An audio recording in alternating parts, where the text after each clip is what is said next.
We're live. This is the Comment Hall and Roundtable discussion. Familiar faces are in the place. Back with us again, Al Rainey. We got Xavier Randall, and joining us later tonight is Larry Crocker. And I have issued an open challenge to a viewer of ours who is also a friend, Mr. Reggie Durham. He has the link to join the panel tonight and defend his piss poor top 10 of wrestling. That is open. I will leave that challenge open. You're more than welcome to join us and defend that top 10 that you have. But we are here tonight to talk comics, pop, and everything else. Al, how you doing, my friend? Man, I'm good.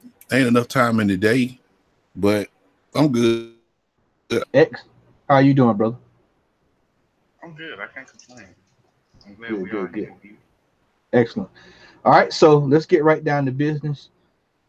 Last time we all were on, I think the Marvel deal was right done. It was done. I'm not sure. Was it done before we went to the convention? I went to the convention. Or was this after? Okay, so yeah, after we came back from the convention, the deal was done. We had already been speculating for the last year that that deal was going to get done. Go back a couple of shows, about 8 shows ago, and you'll see what I said. That whole thing with Fox and all that, that was all brinksmanship just to see who would budge first. But everybody knew that Disney was going to make that deal happen. Uh, it just made sense. Uh, well, now that the deal is done, Marvel Phase 4. What can we expect, or what should we be looking for, and what can Marvel do with Phase 4 in the long run? Because we know if Thanos was a 10-year project, then there's no telling how long Galactus it'll be before we get Galactus. Uh, so Al, we're going to open up the panel tonight and get your thoughts on what should we be looking for in Phase 4, and what could we be uh, looking forward to seeing in Phase 4. Well, ladies and gentlemen, thank you for joining us tonight. I want to just preface this with something that I just discussed before we came online. The last time all of us were on, I was having some severe problems with my internet. It's not my fault. If I fade in and out tonight, just charge it to my head and the cox cable. Okay, but thank you for joining us. I honestly think that it's going to be, of course, you know, X-Men and Fantastic Four. Marvel's going to shake things up. They're going to, you know, introduce some other people. It's already been rumored Kamala Khan, aka Ms. Marvel, is going to get her own movie. They're working on something in development. I also heard something we've been talking about on the show for quite some time, that Power Pack in some form, way, shape, form, or fashion is in development for something, whether it's a movie, whether it's a TV show right now that's left up in the air. Personally, I think they'll do well as either or, TV show or a movie. You know, dealing with the kids, you know, Disney's want to try to be kid centric with a lot of stuff, and Power Pack is a kid team. So I can see that happening. Right now, with the acquisition of the X-Men and the Fantastic Four, really the sky's the limit for Marvel. I mean, they can honestly do movies and do them in accordance to the comic books, certain storylines that we've read that, you know, involve the X-Men, Fantastic Four, and Avengers. They could do those now. So it's just a matter of time as to, you know, what we see. All right, Xavier, your thoughts? As you know, as we were discussing when we had lunch earlier today, um, excuse me, I'm looking forward to what they're gonna do on multiple aspects. You know, two different levels, like we discussed. Hmm. I can't wait to see what they're gonna do because, and I'm not bashing Marvel because Marvel is great, but the three of us can attest to this and say that I said this during lunch. if Marvel somehow were to slip up this time, it could possibly be the gateway for DC to take their time and do it the right way, but get it back to Disney's acquisition, what they're gonna do with Phase Four. The sky's the limit as to what they can do. Bringing in all the Fox properties that Disney, well, Disney now owns, we can get we can get not the cloud of whatever it was that was called Galactus. We can get a true Fantastic Four. We can get better X-Men movies. Hopefully they'll leave Deadpool the way it is because you don't need to fix something that's not broken. But like I said, it's just sky's the limit, and I'm very eager to see what they're gonna do with this and what direction they're gonna go in.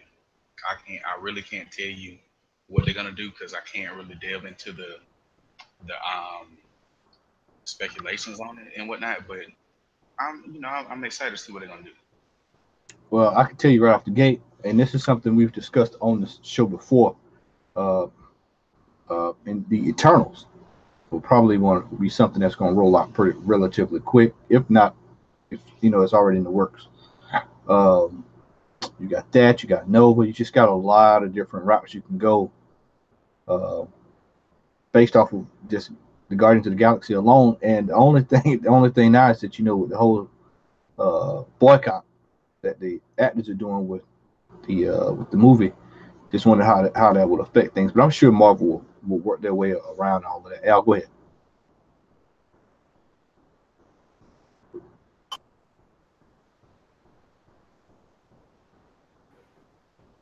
You just Okay, I thought it Yeah, was Cox Cable. I'm so scared now. I tell y'all one thing. I want them to tear up the footage of the New Mutants and incinerate it. Fox is. I mean, Fox is still slated to bring out X-Men next year. I saw a calendar of all the movies coming out next year. That X-Men movies come out in February. New Mutants is supposed to come out in August, but in parentheses it said tentative to the Fox Disney merger. So I'm hoping they just scrap New Mutants altogether and just throw that in the abyss of nothingness. Go ahead, X. um, from what I've seen, they're doing like massive reshoots with the new X-Men movie, and they may go ahead and just scrap that altogether since this has went ahead and went through. They said I that hope Disney so. was not pleased with what they saw, and they're doing a massive reshoots. Al Rainer wasn't pleased with it, and I ain't even seen it. Al Rainer hadn't been pleased with the last few X-Men movies, and y'all know I'm a diehard. So, not that I work for Disney or my 2 cents matters, but I know if they didn't like the X-Men movie, I'm sure they ain't gonna like that New Mutants movie because they just took that and just I don't.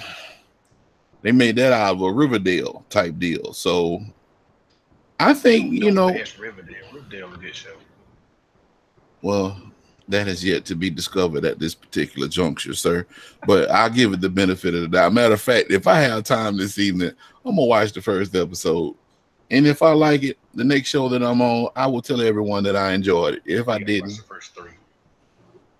The first episode it's not gonna hold you. I can go ahead and tell you right now. well, I'll wait till the weekend. I'm off this weekend, so I'll do that for you.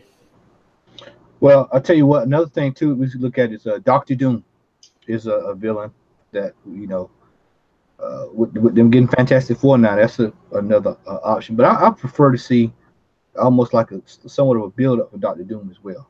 Uh, just because he's such an iconic villain. Uh, there's just so many ways they can go with this thing now that it's done. That they've got everything they need to make it work, and it's just a matter of letting Marvel do what Marvel wants to do. It's just funny that like you said with X Men, it's if we talked about this today at lunch when we were all together. Is that how would they restart X Men? Would they, how could they phase that in? But they've got enough everything now to where they can pretty much make an X Men movie and basically use all stuff that we've already seen as backstory to kind of get everybody up to par to how the X Men join the universe. So uh, that's I mean, just so many different ways that they can go with that, and it's going to be interesting to see how Marvel does with with Phase Four. I think they'll do fine. We all know that they'll probably do fine. It's just a matter of will people take on to the new characters that are going to be coming into the universe. Go ahead, Al. I think this is my honest opinion on it. I think Marvel is going to shoot for four things, as in the Horsemen, as in Tully Blanchard in them. I think Marvel for Phase Four, they're going to shoot on add more diversity because we all know how they are now in the comic books and whatnot. So I think mentioning going back and mentioning Kamala Khan, that's going to be a way for them to try to add more diversity into the Marvel universe. You know, like we talked at lunch earlier today, there's a rumor that when um, Robert Downey Jr. on his way out, there's a rumor that Marvel is contemplating developing Riri Williams. And for those that don't know, Riri Williams was the successor to Tony Stark's in the comic book. He quote unquote died, and they brought her in as what we call what they called Ironheart. So supposedly that may be on the table. And that's a whole nother topic in and of itself. And like I said before, man, you're looking at them trying to bring in diversity, them trying to cash in on the kids, them trying to cash in on properties that have yet to been explored. Because like X said earlier at lunch, you know, no one knew who the Guardians of the Galaxy were. You know, I did because I collect comic books, but they've made them pretty much out of a household name.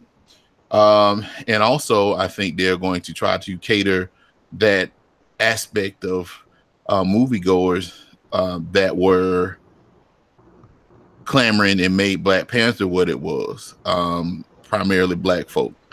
I'm not trying to, you know, throw anything as far as race is concerned, but in Disney's eyes, money is money.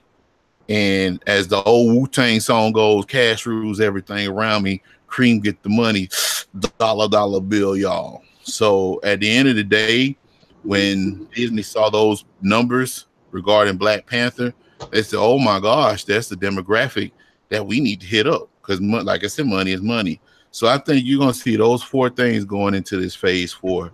I'm still clamoring. I'm still holding on to Power Pack. I'm still holding on to Nova.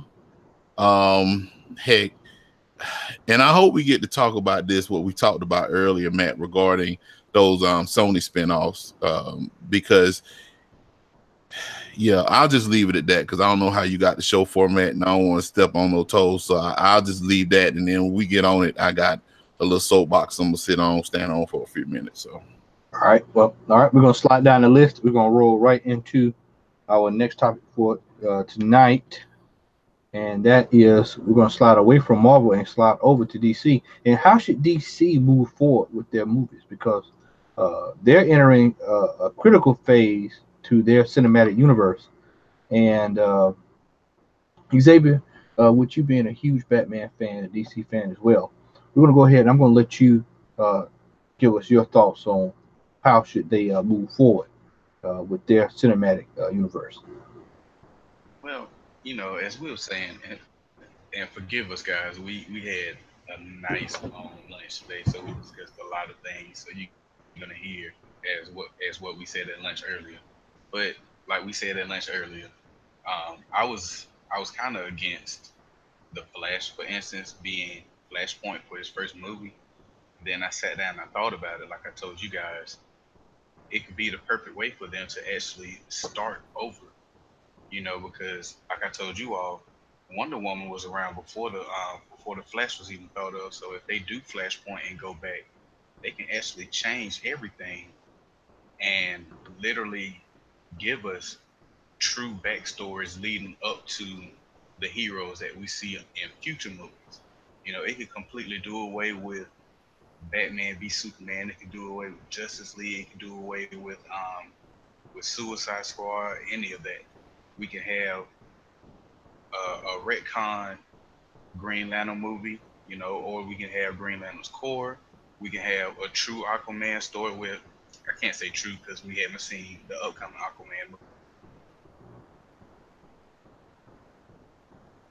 movie with that. You know what I mean? I saw it too, yeah. But like I was saying, if we Aquaman, if it's not a good movie, we can actually retcon that and have it work better. You know what I'm saying? So they can start from scratch and work their way up and stop trying to go tit for tat with Marvel and do their own thing and work their way up to a good. You don't even have to do Dark Side immediately, but like 5 years into the DCEU after Flashpoint, give us the real Steppenwolf, and then give us new gods that's supposed to be coming out, and then work their way up to the Dark Side and whoever else they want. Instead of trying to do all these other movies on the side that has nothing to do with it, fix it, and it'll Uh, start with that. Al. Well, I echo what X said. I mean, that idea would be, it would be most excellent, and I think for the most part, DC fans would welcome the fact that they could give the movies a soft reboot or a retcon, so to speak. Um, the question is whether or not DC will be willing to do that. So bringing in a Flashpoint kind of puts it in a position to where they could right all the wrongs that has come out. You know, the terrible movies, the not so good movies, the great movies. Because I mean, Wonder Woman was a great movie. Justice League, contrary to the mass population, was a pretty decent movie in my opinion. Um, I think what they really need to do, and Matt is gone. So what they need to do, can you hear me, X? Okay. So I'll keep talking until Matt joins the fray again. But what they really need to do, and there he is, I think they really need to focus on putting out good movies. I think at this particular juncture, DC should not attempt to compete with Marvel. Marvel is so far ahead, it's not funny. And I'm not saying that because, you know, I'm a Marvel fanboy or anything of that nature. The truth is the truth. Marvel has 10 good years in the pocket, 10 plus years. Some of the movies outings were whack. Iron Man 3. Some of the movies were pretty decent. Age of Ultron. Some of the movies were great. Captain America, Winter Soldier, Guardians of the Galaxy 2, and a few others. So, but needless to say, because of the fact that they have had that head start, I think it would be prudent for DC to just say, "Hey, we're going to allow us to put out good quality movies. We're not going to worry about any type of pressure with people worrying about these particular movies compared to Marvel movies, because it's no secret that most people, when Justice League came out, the first thing they thought of or said, there ain't no Avengers." Well, it wasn't supposed to be the Avengers, you know. And I think to a degree, DC kind of like cracked a bit because of that pressure. But I think right now they have the ability to keep the momentum that they have. They had strong momentum with Wonder Woman. They kind of lost their footing a little bit with Justice League. I honestly think Shazam, and as we talked about us having lunch earlier today, I think Shazam, being that they have marketed that movie as being a superhero version of Big, was a wonderful idea. Because if you're familiar um, with the source material, you have well, it depends on who's writing, anywhere from a 12 to a 15-year-old boy, a teenager, a preteen, acquiring the powers of a demigod. So you have those dynamics of a little boy in a grown man's body with superpowers. So I think that movie can set the tone. It can help DC in numerous ways. Also with Aquaman, I personally have never liked Aquaman in my life. I've never been a fan of Arthur Curry. You know, he's the butt of everybody's jokes. The only thing he does is talk to fish. Using his aquatic powers, Aquaman talks to the dolphins. You know, that type of thing. But this trailer, it's on point. So I'm hoping with these two movies they could turn the tide and set the tone for future outings and endeavors. Now, one thing I don't like, and I'm gonna turn it over to Matt in a second, all this talk about the Joker movie and um, you know, the different types of Joker movies. And I think what, and correct me if I'm wrong, X, but aren't they supposed to be doing like a standalone Joker movie, and then they're supposed to be doing like a Joker and a Harley Quinn, or a Harley Quinn movie with Joker in it or something like that? Well, the Joker standalone movie is definite with Joaquin Phoenix. The Okay. other one, the other one is still in the rumor mill. You know what I mean? Okay. Because I know they have 3 Jokers currently in the comic books, but I think they don't need to put that in a position of where they confuse people. So I'm hoping that some kind of way all the movies are connected, you know. That Joker movie is a standalone. It's not going to connect. So it's not going to connect to any of the current DCEU universe At, movies. at this moment, no. But depending on the success of the movie, but well, here's the thing: Joaquin Phoenix doesn't like to sign on to franchises. He likes to do one and done movies.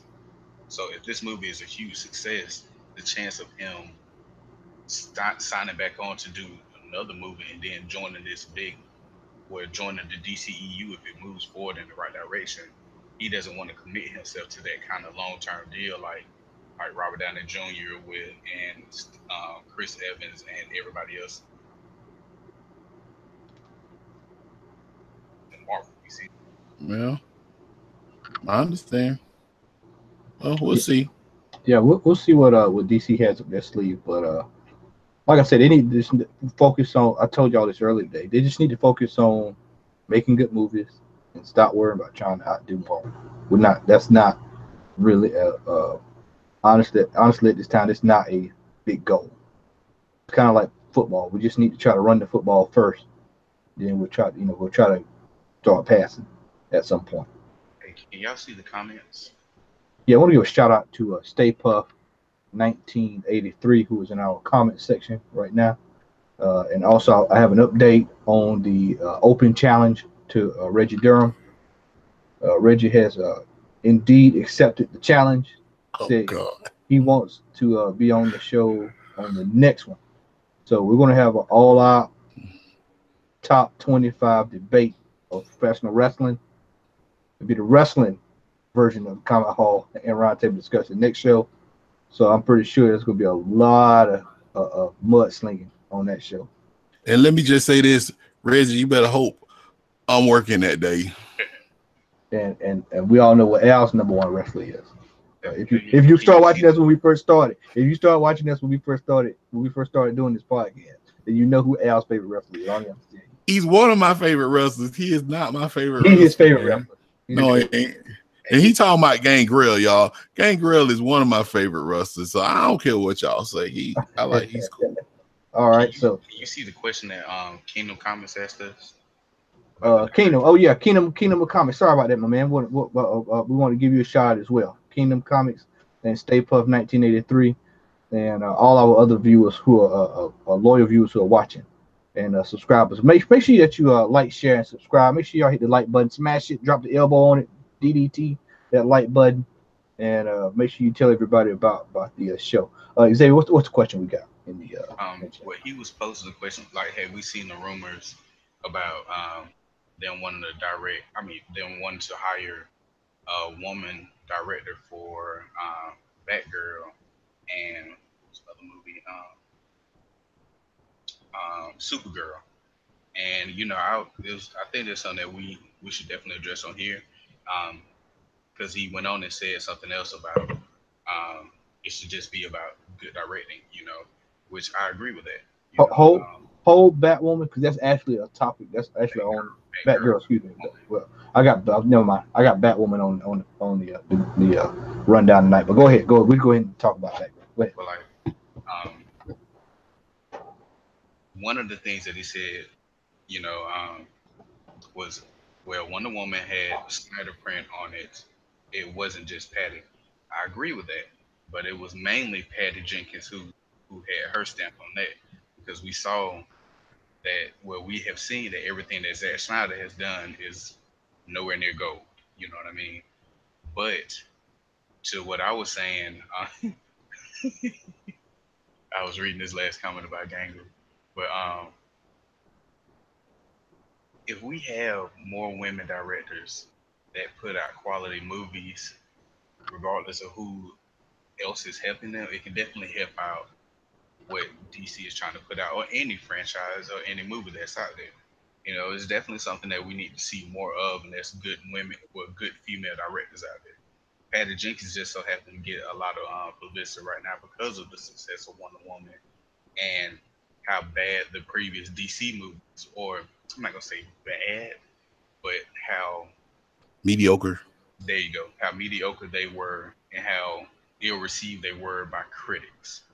You know, if we can diversify more, that can always boost everything up, regardless of what franchise it is. So I definitely see where you're coming from on that, and why you would ask that question. Now, as far as Supergirl, um, it can definitely help, but it's a TBD type thing because there aren't a lot of Supergirl fans out there, especially after the CW show. You know what I'm saying? Because the CW show is well written, but it's poorly acted, so it's also turned a lot of people away. Well, it's a lot of things in the Arrowverse that are turning people away, with the exception of Black Lightning. But I think we just need to see who they try to bring on, what their accolades are, and what they have to present to us as comic book fans and movie fans alike. All right. Anything to add there, Al? I would like to echo that. And y'all have to forgive me. I'm not really familiar with a lot of female directors. I'm sure there are some good ones out there. My take on it: hiring a female director just to have a female director, I don't think is the way to go.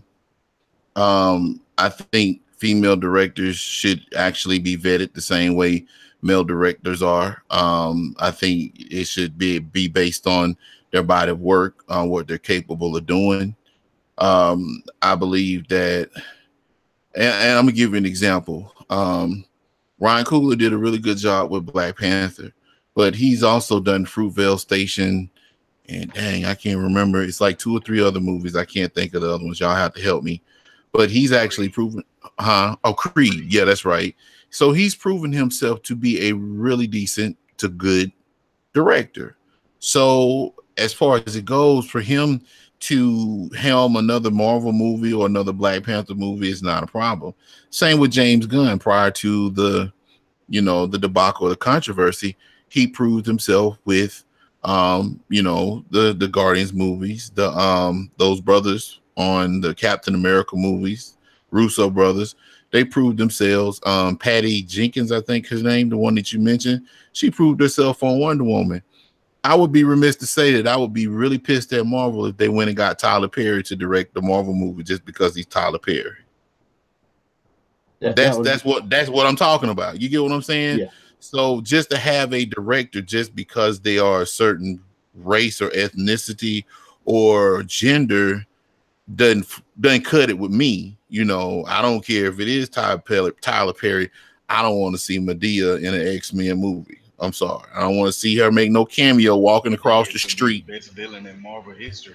Well, that's to be debated, but I don't want to see Medea walking Stanley across the street in no cameo because I agree. that kind of crap will probably happen. You know what I'm I agree. saying? So, my thing is that if they vet the director, if she has a good track record, if she fits the project, I say go for it. But don't just hire a person just to say we have to meet a status quo. Let that person come in and do what they're capable of doing. Regardless, it could be an Asian female, it could be a Polynesian female, it could be a Caucasian female. As long as she comes in there and does what needs to be done and puts out a quality product, I'm all for it. All right. I agree. I agree. Let's slide on.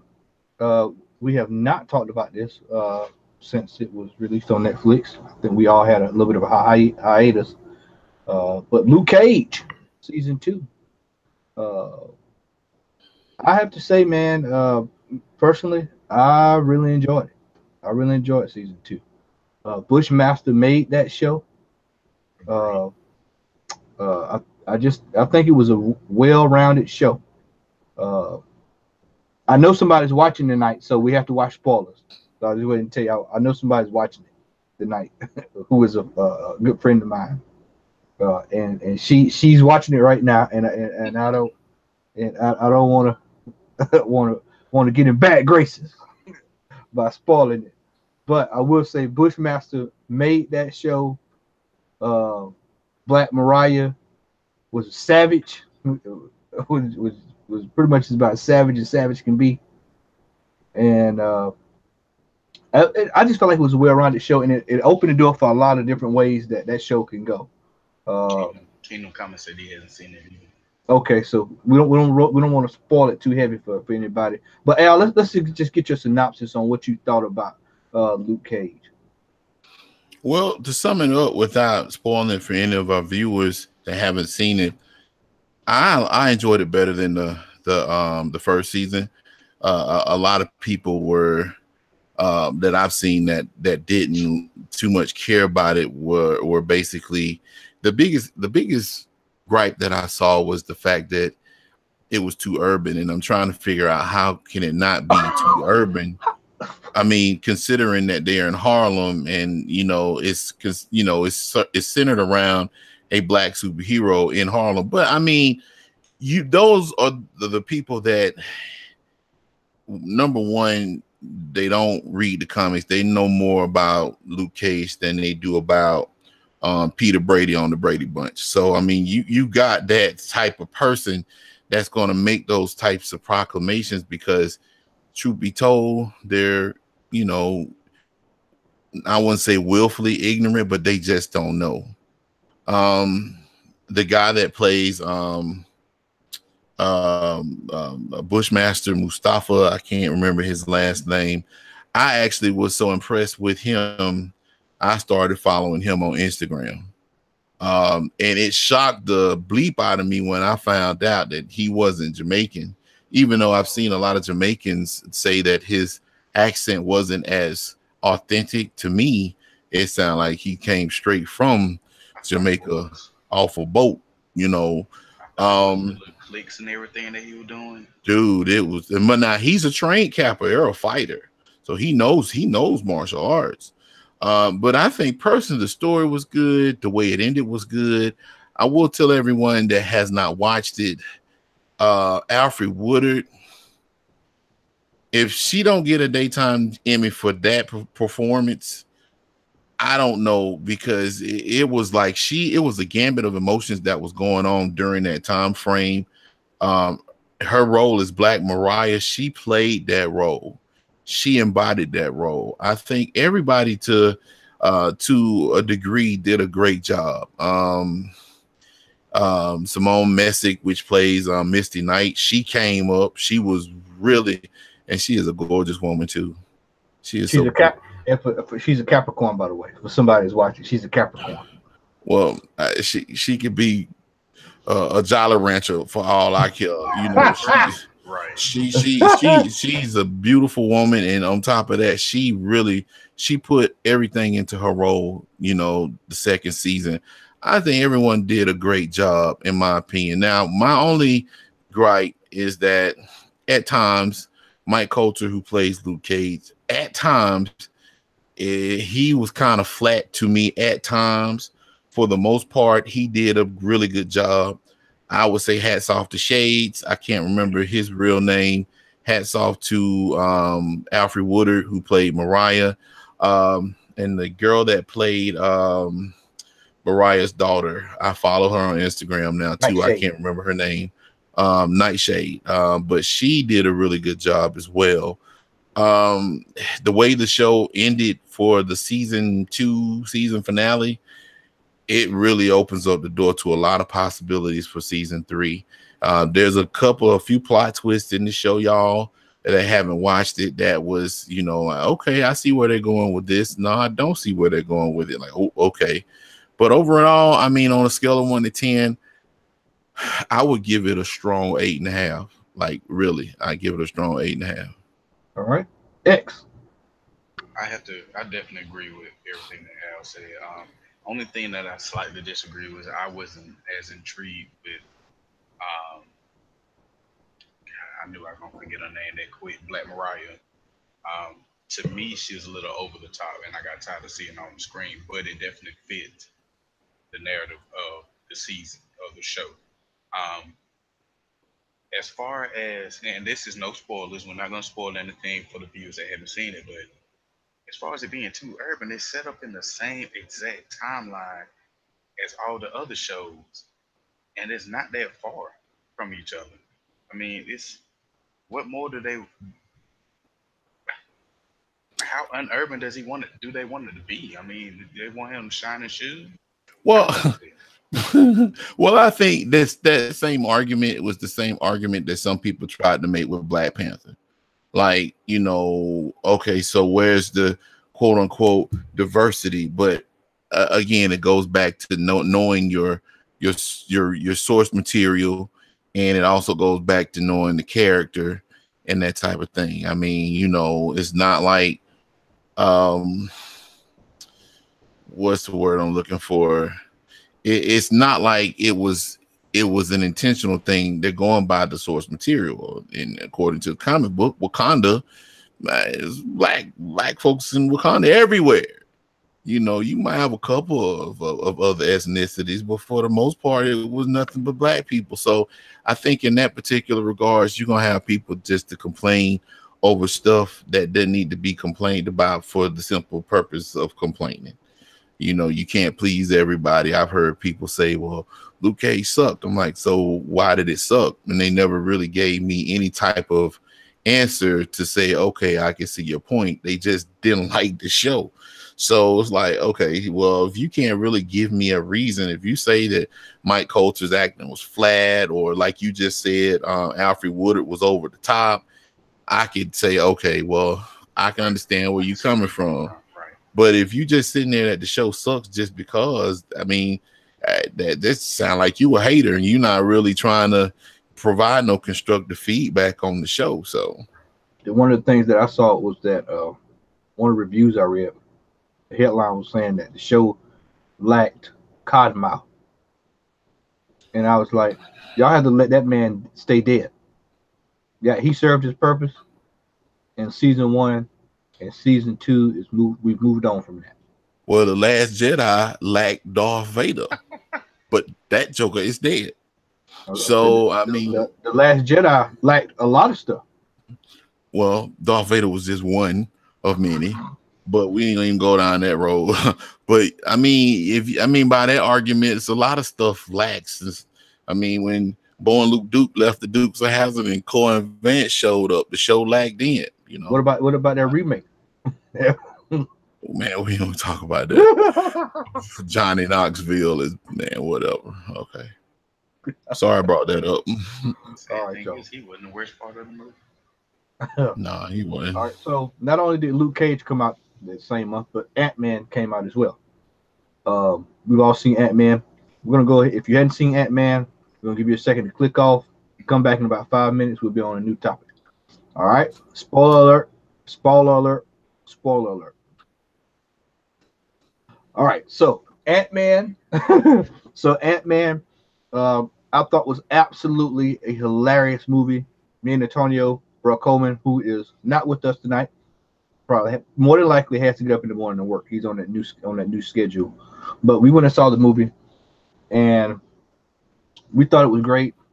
1 to 10, we gave it a strong 8. The Wasp, as Al stated earlier today when we were at lunch, just her action scenes were just straight fire. The Ghost was great. I thought it was just a really fun movie that really gave you a little bit of uplift after Infinity War, considering how depressing Infinity War was. Yeah. And so you had something that was very lighthearted, that was just kind of was a good to see. Even the villains were silly, which made it even funnier. So Al, what's your thoughts on Ant-Man? I liked it, man. To be honest with you, I thought it was better than the first one. The first one was kind of slow. Even Ant-Man, the first Ant-Man over the first Thor movie.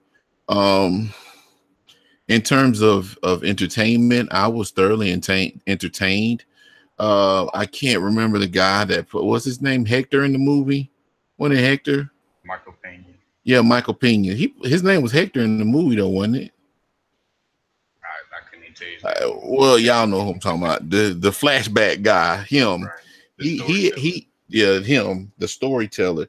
He actually brought a part an aspect of the movie that if they do another sequel, he needs to be in that movie. I would like to see him have an even bigger role in the overall gist of the movie. In my opinion, the movie was well done. It actually delved into a lot of what happened during the time that uh, what what movie came out after before Infinity War. Black Panther. Anyway, okay, it was Civil War, but see, he was in Civil War, but it was a movie, if I'm not mistaken, it's a movie that came out that didn't explain his absence. I can't remember, but it pretty much explained why he wasn't a part. Well, no, it really explained why he wasn't a part of the Avengers movie. Right. Because I think they mentioned no Hawkeye. I don't think Hawkeye was mentioned in Hawkeye wasn't Ant-Man. in it. I don't think he was mentioned, but anyway, he they explained how he was missing from the Avengers movie, and it pretty much showed what was going on, him being house arrest for helping out the PIMS and all that kind of stuff, and I think in that particular essence, the movie did a good job of pretty much conveying Scott Lang. It fleshed out his character even more as a loving, doting father. It actually, Evangeline Lilly, I think that's her name. To me, she was one of the highlights of the movie because it was like her training apparently during the time that Ant-Man and Ant-Man 2 or Ant-Man and the Wasp came through, she was really doing some extensive training because when she donned that suit, she was just like, she was a one-man army. Like she was taking out jokers like right and left. So I'm wanting to see what the next steps are. The supporting cast was good. Michael Pena, T.I., the Russian guy, I don't know his name. And the guy that played in Justified as that meth dealer, I can't remember his name. The bumbling idiot, he was pretty cool.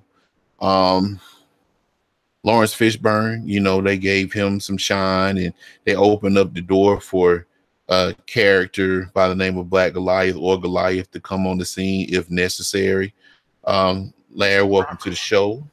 Yo, All in all, I think that the Ant-Man was a strong showing. Ant-Man and Wasp was a pretty strong showing. The end credits or the end spoilers really left the door open, and something that we talked about at lunch today. It really left the door open to some opportunities as to how Disney can incorporate the Fantastic Four and the X-Men into the Marvel Cinematic Universe. So I will give it a strong 8. I thought it was a very enjoyable movie, and it's one that I would watch again and pick up on Blu-ray. And since, if you don't mind, Matt, since Larry has joined, Larry, we're talking about Ant-Man and the Wasp. I'm sure you've seen it. uh-huh. What are your thoughts and your take on that particular movie, sir? Take it away. uh, I give it a strong 7.5, 8. I thought it was a good movie. It was definitely a change of tone from Infinity War. So I mean, Infinity War gave you your highs and your lows with the ending, and then I think Ant-Man and Wasp kind of brought it back to being fun.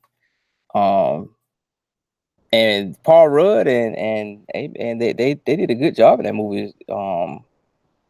It was definitely, I wasn't expecting some of the stuff that happened in it. I think the special effects were good. It had a good story, um, especially for B-list characters. I would say, I think it was pretty good. It was kind of like the Guardians of the Galaxy type feel. Like you were saying, Yeah. I was listening to the show earlier in the car. Nobody knew, and of course, Ant-Man, of course, is one of the Avengers and everything, but nobody really looks at him in that light. But I Well, think for nobody people looks not to at know Scott who he Lang really either. was, yeah, right. For people not to know who he really was, or that character, I think it was a good movie. X. I thoroughly enjoyed it. I agree with everything that Al said. I one thing I thought Al was gonna touch on it too, but y'all notice how it showed it gave the little glimpse of his daughter ended up being the superhero in the future, which she ended up being in the comics, if I'm not mistaken. Stature. Yes, yeah. Yeah, she was in the one of the New Avengers or the New Young Avengers. Avengers or something. Larry should never be all on him. Yeah, Is it the Young Young Avengers Avengers. or Young Avengers? Yeah, Not the Young Young Avengers. Avengers. But like we said at lunch earlier, I mean, I liked everything about the movie. I loved the villain up until she started talking. You know, in that first fight scene with her and the Wasp. Oh my Yeah, god! I just knew. I was like, okay, if she gonna be like this from beginning to end, all right. But the minute she started talking, and I was like, okay, I don't. I hate to sound insensitive. I was like, I really don't care about your backstory now. You know, She was hurting, no man. She was hurting. Killmonger was hurting too. well, I That, said Marvel, hey, keep casting these women, man, because y'all get some nice eye candy in the Oh Marvel yeah, oh universe. yeah, times three. Um, I will say one thing. Another thing that kind of dropped me down a little bit was when they got Janet out of the quantum realm. Like never really touched on how she got those powers. It In was there. just assumed that because she spent 30 years in there, Mm-hmm. she just kind of absorbed that power. You talking Michelle Pfeiffer? Yeah, yeah, yeah. Yeah. And was it really just that simple for her to touch? Not when she touched Hank Pym to calm him down, but when she touched Ghost to like settle her and bring her all together. For it to be that easy, I was like, that's just a bit plot hole right there. But I mean, still, all in all, I love the movie. I love the post credit scene. Like, I took Junior to go see it, and both of us stood up and clapped when we saw that part. And Junior was like, okay, now I get why he wasn't in Infinity War, and Infinity War. I Right. want to see Infinity War again after watching this. And this is coming from a 13-year-old, so imagine how I feel. You know what I mean? But all in all, I would definitely give it an 8.5 myself. I agree. Michael Pena needs to have more screen time in future ones, depending on how Phase 4 goes and how Avengers 4 goes. Because I mean, not everybody coming back. You know what I'm saying? But Yeah, all in all, there will I be a enjoyed reckoning. it. Hmm? I said, yeah, there will be a reckoning. Oh yeah, man. That I mean, we alluded to it earlier, but that might be how they go ahead and segue Riri in there. Yeah. Tony Stark might not come back. All right. Well, he's back, but he might not make it past. All right. So Xavier, you brought this to my attention recently, and I had to go look into it, and it dawned on me. I said, "Oh, okay, this is who Xavier's talking about." Ruby Rose will be playing Batwoman. Yeah, And she had to take a hiatus from Twitter, bro. Said they were killing her. Yeah, and I don't understand that. I mean, don't get me wrong. She's not the world's greatest actress by any means necessary. But I mean, dude, was it you that said she was a fan? Like she's a fan of the character. Was that Will at might have, I might think have it been was Will. Will. it was either Will or Greg when we were at Comics Plus that said that she is a fan of that character. My thing is stop bashing these folks before they even Before they step touch foot the into the screen. role. Yeah. Right. Like we at first before I mean, let's be real, we all didn't think that Robert Downey Jr. was gonna be an iconic Iron Man like he is. You know, we I were mean, like, what has he Robert Downey done? Jr. was cutting grass Right, before right. Iron Man came out. Man, it's a cutting grass.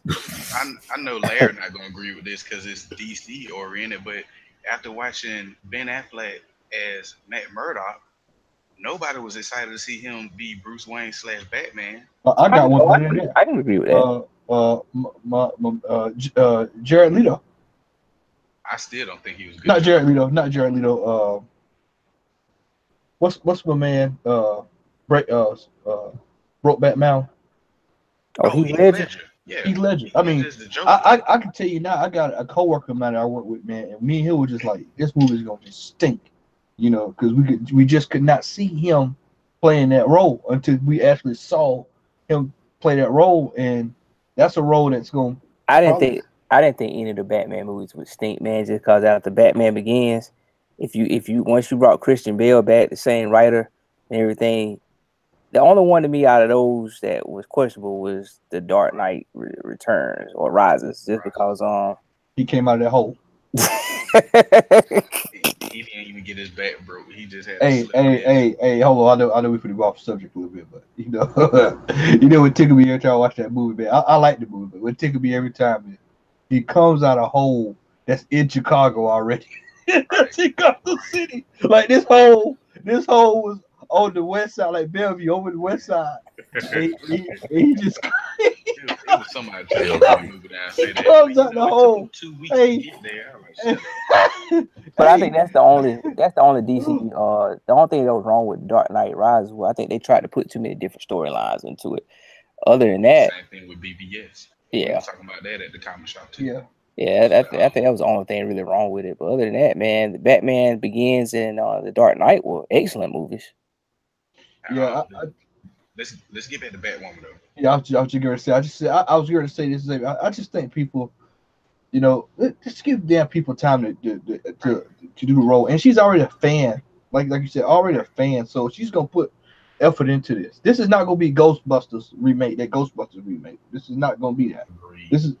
I can tell you that now, just based off of what I've read from what she said. This is uh basically like a dream job for her.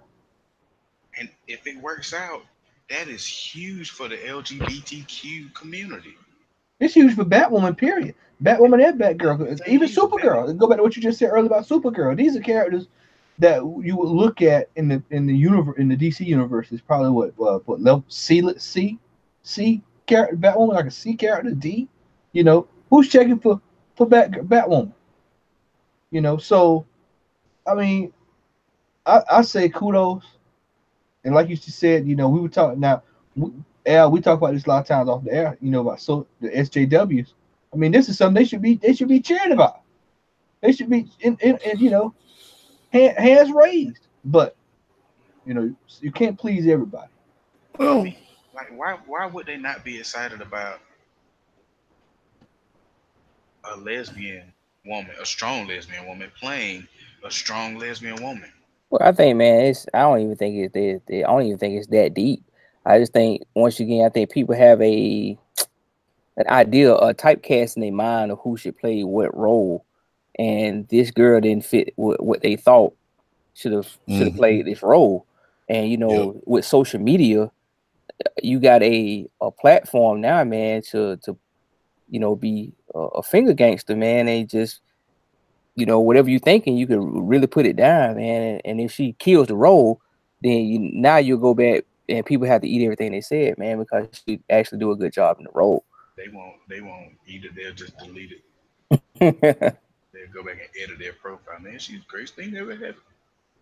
All right. Well, let's move on. And this is a subject that I saw that Larry brought to our attention. That Disney and Marvel have released the cover for the new or team rather for the new Uncanny X-Men, and I would love to get. We'll start with you, Larry. Your thoughts on the selection of the team and your thoughts on that's Uncanny. not that's not the team. That's just one cover. Okay. Yeah, they said this Uncanny X-Men is supposed to have every X-Men they can think of that they could cram into a book into this 10-part series. They're gonna do it kind of like they did the Avengers No Surrender series, where it's gonna be weekly. It's gonna be 10 parts, and it's supposed to change. What you think about the X-Men? Every book. So we're gonna have. So it's gonna be a Royal Rumble. Yeah, The X-Men. I think the X-Men are in the best place they've been in a long time. I think you got writers that actually care about the characters. Look at Al's face. Yeah, I see Al. I said, but Al had like the X-Men in a long time. But Al, you're not gonna get Chris Claremont back. You are actually gonna get him back for one book, but you're not gonna get those same stories. You got to evolve that thinking, man, because that time of the X-Men is gone.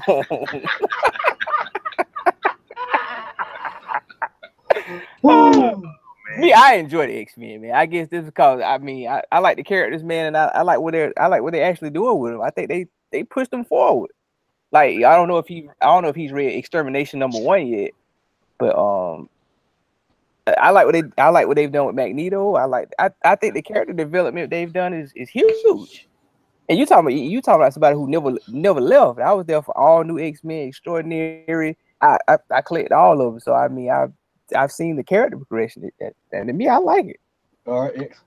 I got a quick question because I'm not gonna lie, I have not caught back up on X Men nowhere near to the extent that you guys are on X Men, or especially Larry and Al.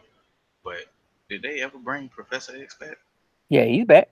He's back. Okay, all right. Mhm. That's all I want to know. He's actually highlighting one of the books this week.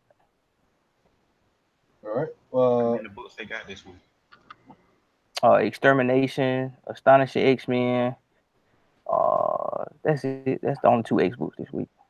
Al. I mean, okay. So let me just correct something, Larry. They had me with Extraordinary X-Men. I was collecting Extraordinary X-Men because I liked that book. After they canceled that book, and then they went with the blue and the gold and the green, with the red, the black, the green with the key. I know y'all know where that come from, but I think that kind of like lost me. And then you know, when I really started having issues with Marvel is when they started doing that whole phase with the Inhumans and stuff, trying to make them like the bread and butter. But see, I think they misunderstood what they were trying to do with that, man. I don't think that, like I say, renumbering. But I say the X-Men were never going anywhere. I think they tried to use the X-Men to up the Inhumans cachet, and I think it just didn't work. I didn't think they were just gonna get rid of them. Like, you know, we ain't making no more X-Men books. I just didn't like the way that they were playing them to the side, man, and putting them on the back burner. But what they should have been doing is what they're doing right now. But you know, hindsight is 2020. I'm willing to get on board. I mean, at first I was collecting X-Men Gold, and I got into like 5 or 6 issues, and I got out of it.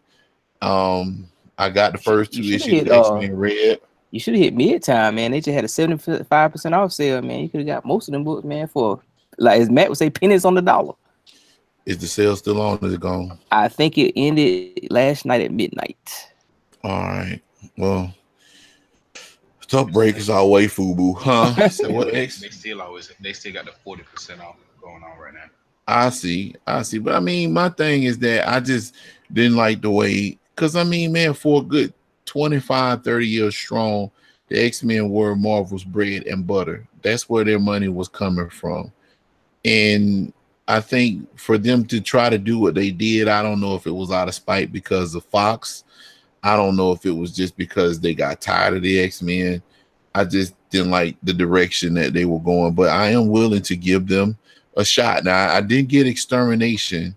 I picked up a few books when we went down to Comics Plus today, but I didn't pick that one up. So I might ride down there before I go to work tomorrow and get it. Well, you got to get that, man, because that's what's going to lead into Uncanny.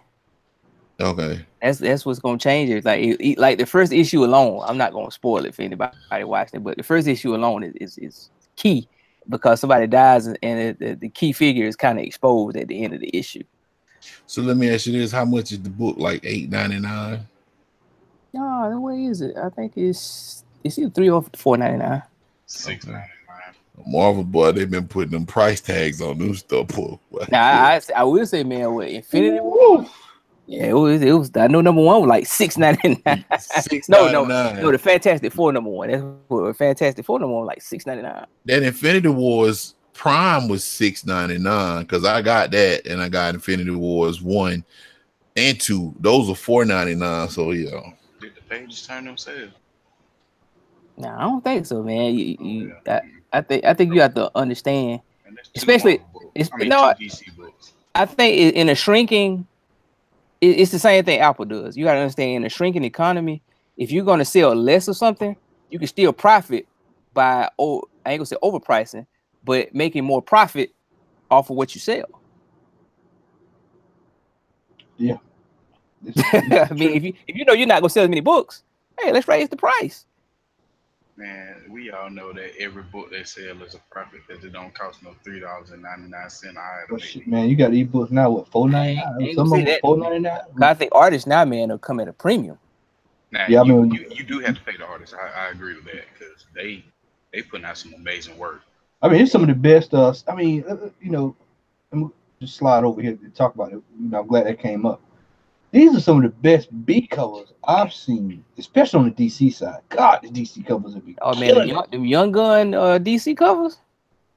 Yeah, it was nice. ladies and gentlemen, in case y'all didn't know, Larry has given the green light for a DC comic. Look, man, I have no problem with DC, man. Do You you know, own a DC comic book I do. that you paid for, I do. It's not out that of you weren't forced to pay for? Yeah, he That's got it. He got the Scooby Doo Superman. Apocalypse. yeah, I got Got that. He Man, got the listen, Superman. yeah, nah, bro. I got like out of 3,000 books, I might have a handful of DC books. Five. You got five. Right, I got the best, the And, best and, pitch a, I've and ever seen you in was with that Superman cover. it's like 0.5%, but I got some. he got 6 books he bought and 2 free comic book bags. Right, right. I have no problem with DC, man. DC to That's me because is they like, put them in the bad form. look, DC to me is like Android. I have no problem with Android. I'm just an Apple Dare person. you? I'm just an iPhone How person. dare you come, man? You lost about 3 friend points. All right, let's move on, fellas. Let's go to another topic that's sure to be a hot button issue. And this is we got to talking about this at lunch, and we decided we add this onto the slate tonight. And you know, when you look at games like Street Fighter Five, and you look at games that where just the DLC is just so rampant to extend it way out, and then they give you this bonus set, or in a case like I told Xavier today. Now, for those who don't know, I am not the biggest Madden fan, but this year was the first year I'd say almost since 2010 that I bought Madden. You bought And Madden? I bought Madden. I got it on PC, and I've actually enjoyed it. And I said the only reason I probably enjoyed it is because I hadn't played it, consistently like some of the pros. Some of these guys that have played since all of them. They're kind of like, oh, I don't like it, what have you. And I think what the problem is that, and Al brought this up, is that they need, especially, and I can tell you this from the FIFA side. Now, I can tell you this from the FIFA side, is that they need to take 2-3 years off, develop the game, release a like a DLC, update your rosters or whatever. Folks pay for it, and then when you come out with a new game, come out with a new game, as opposed to going down to your buddy that's at the bottom of the hallway by the vending machine and asking, "Hey man, you got the new code for FIFA?" "Yeah, man." "We changed anything?" "No. We're gonna just add some new uniforms in, and that's it, and a new soundtrack." "Okay." And then you end up buying the game. It's the same game that you bought beforehand. And then in the case of Street Fighter 5 has been out for how long, y'all? Well, 2 years. that was a year and a half, 2 years, something About like 2 that. years. Came out in 16, like Yeah. February of 2016. Yeah. So 2 years later, we have a full game that's actually worth buying now. And I think that, no, I just find it just extremely lazy on the part of developers. Now I know developers have to eat, but at some point the madness has to stop. And still what? That's PlayStation exclusive, right? Al? Yep. So the check was cut. We know that the check has already been cut. So, Al, what's your thoughts on this somewhat lazy attitude of developers in this current climate? Well, I'm gonna steal a page out of Larry's book because we talked about this a while back when we were talking about, I think it was Marvel vs. Capcom Infinite. And I mean, the facts are at this particular juncture, if you are an avid video gamer as we are, whether it be PC or consoles, The fact of the matter is that we're in an age where DLC is king. And the business model now is to put out a game, try to put out as little as you possibly can, and then from there, keep making money off of DLC. Street Fighter, I bought Street Fighter, and I was probably one of the few on the panel that actually bought it when it came out, that didn't trade it in or used it as a coaster. Because I think X, you traded yours in, didn't you? I traded mine in so quick, man. See, and man, I don't even think you bought it. I think TC traded his in as well. Larry, did you get it? I still got it. I still got Okay. it. What game? Street Fighter 5. Street Fighter 5. Oh no, I ain't got it yet, man. I got that I'm So- gonna get it now for the second Stand one. up. But I will say during the whole process, I was paying attention. I hated Capcom for when the game came out because, and they told everybody it was going to be a basic game because they were catering towards the FGC for fighting game community, and that's to be expected. But I mean, Street Fighter became Street Fighter what it is due to those who played it in the arcade, who bought home ports of Street Fighter 2, Street Fighter 2 Turbo, Street Fighter 2 Champion Edition, Street Fighter 3 Third Strike, Street Fighter Alpha 3, Street Fighter EX 1, 2, and 3. The list goes on and on. I think right now there's something that we are not going to escape. And you still have a couple of developers. Prime example, Sony Santa Monica, or Santa Monica Studios, the producers of God of War. They refused to put out DLC. They wanted their game to be a complete game. And by G Willikers, that is a complete game. And I know that I don't think you haven't played it yet, Larry, correct? I know Matt and X both have played it. I know TC has played it too. Phenomenal game. If you're watching and if you got a PS4 and one of the few that haven't played it, phenomenal game. It's worth every cent. It is worth every cent plus more. And that was really that game. When I got done beating it, I still haven't done everything in the game. It's like I'm maybe like 60% complete. But that was a game that when I was done playing, I was wanting to play more of the game. And see, I think in that perspective, if developers focus more on giving people the gaming experience, that if the gaming experience was enthralling and captivating enough, that people will be willing to come out of pocket. But when you're giving people bits and pieces of a game here and there and saying, okay, well, you're going to have to deal with this until we come out with that. Ladies and gentlemen, Street Fighter 5 had a total of 3 seasons. Now, if you bought the game coming out the gate, it was $60, even though it wasn't a complete game. Each season, unless you caught them on sale, was $30. So you're looking at a $59.99 game if you bought it out the gate, plus the $90. That's $150 for that game. Fortunately, when I bought the first 2 seasons, I waited until they were on discount, but I did buy the 3rd season outright. In addition, where there used to be a time where colors were just hitting roundhouse kick, you now have to purchase colors. So at this particular point in time, through microtransactions, fight money. So, like I said, to quote Larry, I mean, it's just the wave of the future right now. We're not going to be able to escape it. And I predict that it's going to come a time where for some developers, it's going to get worse. Like, for example, we were talking at lunch, any sports game should not have a game that comes out annual, because we all know that when you're dealing with certain games, they have patches and DLC that could totally change the game. Like when you download that patch or that DLC, it changes the whole dynamics of the game. EA can do a football game every 3-4 years. And if all they need to do is change the rosters, then they could do that.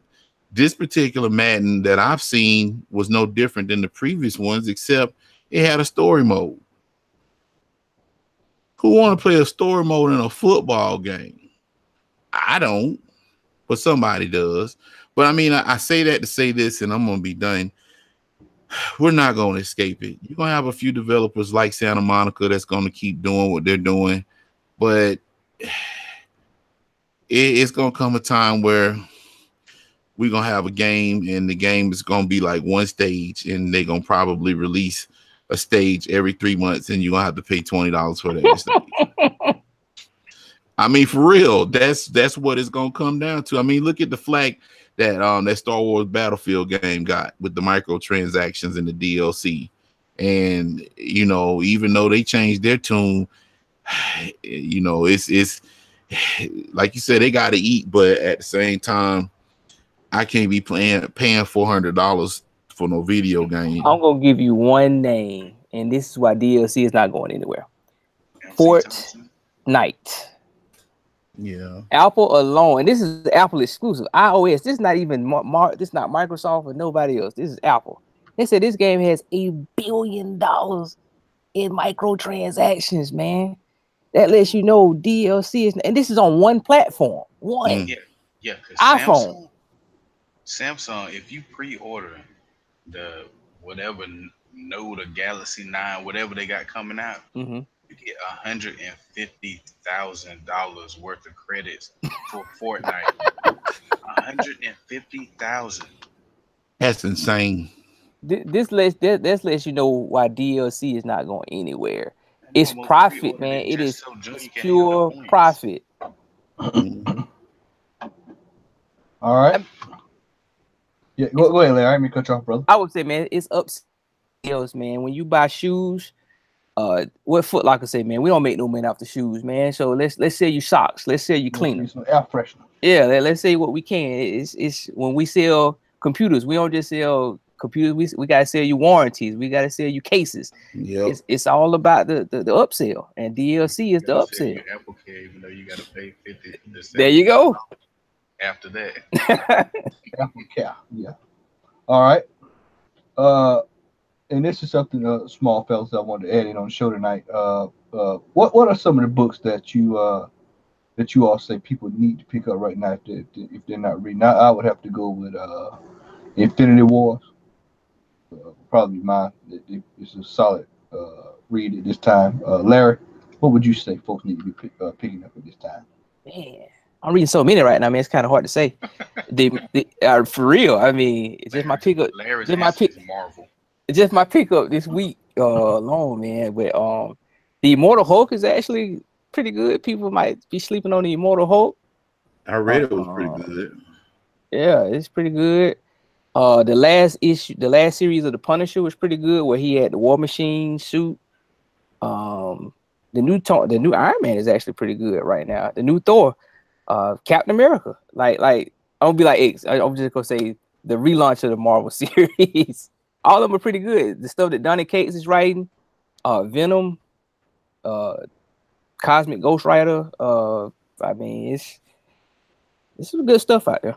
Yeah. What should you people be picking up, my man? Well, I would have to concur with Larry. I'm thoroughly enjoying that Cosmic Ghost Rider. I picked up Infinity Wars Prime. The Doomsday Clock, man. Doomsday Clock is awesome, man, for real. Like, that's a really good book. On the independent aspect, I'm still following Animosity. That one's really getting good. They just this month, Image finally released issue 10 of 7 to Eternity. So that book's back on the bus. And that's a really good book as well. Another book too that I've been reading that I need to catch up on for Image is Rednecks, and that's a Donny Cates book as well. Right now, Donny Cates is probably one of the hottest, aside from Tim King and it's a couple for Marvel. I can't think of their names, but he's a hot writer right now. So everything he touches, he writes Venom, he writes the Cosmic Ghost Rider. He has a book called Baby Teeth, which I only read the first issue, but it was pretty decent. And a few others. But aside from that, The Flash is good. Green Lanterns, I'm still reading that, even though that's about to come to an end. And another Image book called Black Cloud. That's a good one too. I'm like Larry. I got so many on my pull list. I probably got about 60 books um, that I need to catch up on. Well, But you I got did a Ice read. Cream Man too. Yeah, I hadn't picked that up since the first issue, man. You know, it get to a point in time, man, where you collect so many comic books. It's like one or two things: either you don't have enough time to read them, or you don't have the disposable income to get them. So I actually had to trim my pull list because shoot, right now, man, I got about 14 books on my pull list Who you telling? already, and it's like that ain't even including the Cosmic Ghost Rider. Oh yeah, Injustice versus Masters of the Universe. That just started last month, and that is a good book. It's a good read. Larry, I think you'll like that one though, for real. It's a really good book. It has He-Man in it. It's not just DC. Okay. I mean, I'm not a He-Man fan. There you go. I'm Good not. gracious. I mean, you know, you don't like He-Man, I can understand, but I mean, really, ever since I was a kid, I mean, I'm not interested in He-Man now. I mean, he ain't like the 80s cartoon version of He-Man. He-Man will Oh no, bust he you up raw. in them new comics, Yeah, man, he for raw. real. Like he trying to draw blood. He trying to cleave you with that sword. Yeah. Ain't no from. I haven't read the new series yet, but on Bloodlust. that other one, let me tell you, that you barely saw Prince Adam. I You think sure Prince didn't. Adam in the first 2 pages, and the rest was all He-Man. And Straight up. he was all about, nah, we finna get to the end of this. Like we need to nip this in the bud right now. Yeah. All right. But I mean, it's a couple others I can't think of, but those are the ones off the top of my head. So All right. Well, let's move on to another small topic here that I want to add in. Hot spec books. Books that are either heating up, hadn't got out quite got out of range. I got one or two in my pool tonight. But I got a little bit of a list here of books that if you are collecting, if you're looking at collecting, long term investing, uh, one that is an Al's pull list this week. Uh, 52 week 11. If you see that, you can still find that book. How much did you end up getting that for today, Al? I didn't get it, man. Oh man, No, what happened? This is what happened. What had happened is that I think I'm gonna try to get it. I think it was $8 at Wheels, but I think they got it for $1 up at Origin Store. So I mean, I'm sorry, cheap it won the battle today, man. So yeah, I'm getting it from Origin, but all right. Well, we got one. We got one in making. It's under $10. Just put it like that. It's still a book that's under $10. If you look hard enough, you can find it. First, Cassandra Cain as Batwoman. Batwoman. Yep. So you want to pick that up. Another book that I actually got at the Atlanta Comic Con. If you look hard enough, you can find that, but it's going to take patience. That's Edge of Spider-Verse 2. I was able to get that for 100, and that's a book that Steal. highway robbery. And me and Larry have seen that book go for 2, 3, and in certain cases $400 or $500. Also, for those who DC, old school DC followers, Richard Dragon Kung Fu Fighter #5. That's one you want to pick up. I put Marvel Age 104 on here just because Jim Lee's on the cover. That's still a book that you can go find in Butt Beans. At some point, I'm pretty sure it may rise up. It may be a book you can get for $1 and a couple of years down the line, $20-$25. If anything happens, and another book that's in my pool tonight is Tales of Suspense '94. First appearance of Modak. You can still find that book now. I'm not sure.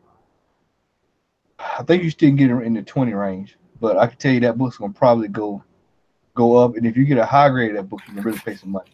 But I don't think the low end is gonna hurt you too bad in those old Tales of Suspense. Another book is a book that me and Al we've talked about this book 4 or 5 times. It's a book that if you are planning on specking, you better hurry up and get it now because it's gonna probably go out of the roof. It's not exactly unattainable, but you have to kind of ask around for, especially if you go to shows. And that's Avengers #8, first appearance of Kang the Conqueror. That's a book that you definitely want to get your hands on. And there's an earlier Avengers. Kingdom Comics might know this. There's an earlier Avengers book. I can't remember if it's 6.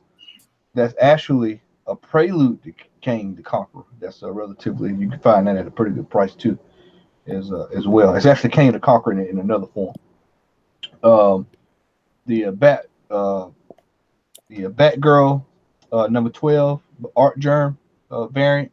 You can find that. Grab that. That's a book that's going up. And anything Catwoman that's Adam Hughes is starting to climb. So those are some of the books that are hot spec that you can get that is not wallet busting at this time. And if you be patient, you can find those books. So a lot of that stuff you can find just all outside of the Avengers 8 and the Edge of Spider-Verse. A lot of that stuff you can find in buck bins if you're patient. And at some shows. When you go to these shows, and we'll all tell you this, man, you have to be patient, man, when you go to these shows, because a lot of these guys, I don't, and since we're all on here, since we hadn't talked since the convention, I don't know if y'all noticed, man, but some of those guys are just way overpriced. I mean, just astronomical. Some of those prices.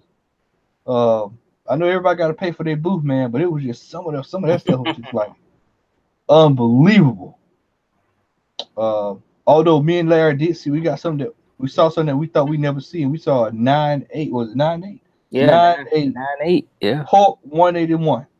Jesus. And I said out of curiosity, man, Larry, I said, well, me and Larry were kind of guessing how much it would be. I said, I'm gonna go about 5, 6. With 10 stack. Shit, about 15, ain't it? No, it was 8,000. Yeah, it was 8. Yeah. Ugh.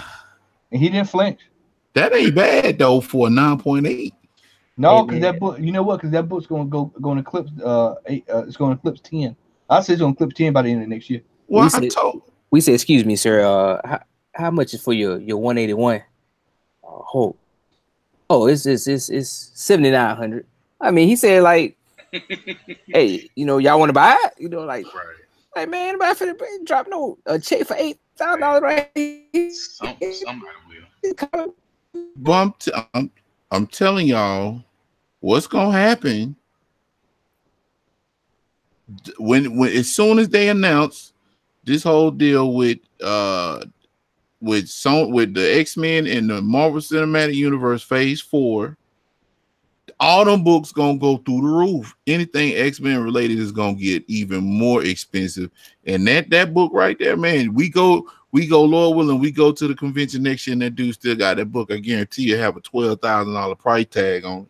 And get what? He gonna walk out. Right, he gonna walk out with it again. Mm-hmm. No, somebody might get it now. Well, I mean, if he ain't already sold it. There's certain books.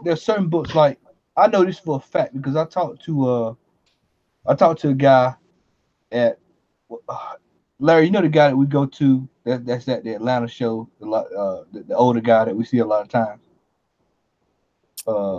When we walk in, he had the golden age, all the books for like $20. Uh-huh. I talked to that guy. He was actually in Savannah, and I talked to him. And I talked to the guy who I bought the 181 from, and they were saying they paid top dollar for a House of Secrets 92 if they could find one. And so it's certain books that people will break the bank on because it's just that kind of important of a book. Like House of Secrets is a book that could be low grade, and you're gonna pay top dollar for it. You will pay top dollar for House of Secrets. That's actually what I was really looking for at the convention. It's just that you can't find it. It just and if you do find it, you try to find it in a decent grade because it's a black cover. But it's just one of those books that certain books people are gonna pay for. I mean, I just saw a Hulk 181 on eBay. Now we sit here laughing about this price, but I just saw Hulk 181 go for $8,000 this past weekend. Oh no, don't get me wrong. You will break the bank, but that's not the type of break the bank that's gonna be an instantaneous decision. Yeah, you got to do some thinking before you buy it. Hey man, this is what I'm willing to spend, and I'm going here to find this at this price. It ain't gonna be that. Hey, I'm finna go ask you how much it is. I'm gonna drop it. Right. Yeah. One of the other things too is when you go to these conventions, man, ask the vendor if they can work with you on a book. I mean, I did it. I did it. You know, it's one of those things. Me and Xavier learned that down in Savannah. Savannah, You know, yeah. it's simply ask the person because they're there to sell. They're not there to just hold on to stuff. Now, some of these guys like y'all, you know, they show up with these books just to show them off. But then Mm-hmm. there's certain folks that's like, look, I'm trying to get this stuff. I don't want to go home with anything. Yeah, the dude in Savannah's like, I'm trying to get off all of this because I ain't got no room in my shop. Please take it. Yeah. Please So take it. yeah, you know, so we'll have to do a show on that.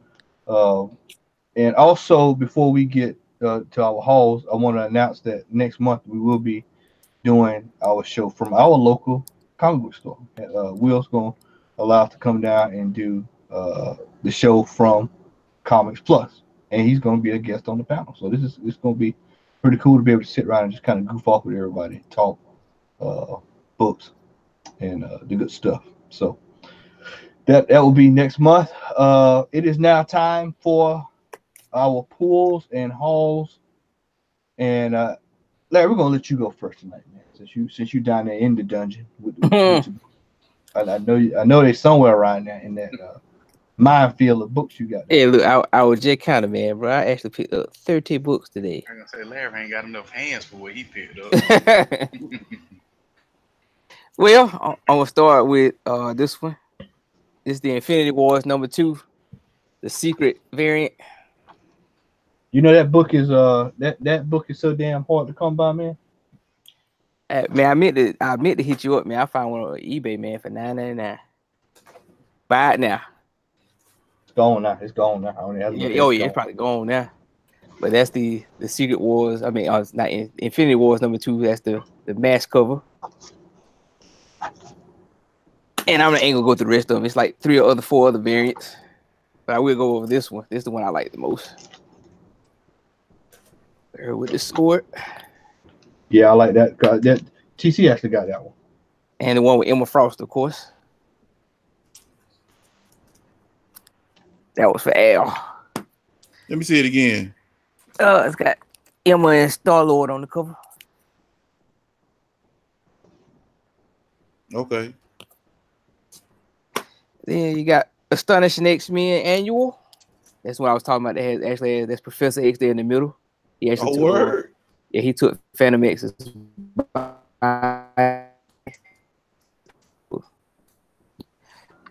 It's number 6. I'm actually not a fan of Weapon H at all, but he's fighting the Avengers in this one, so I said I'd pick it up. Maybe it'll make me interested. And yes, X, I'm not interested in the Marvel book. One of my favorites, Weapon X.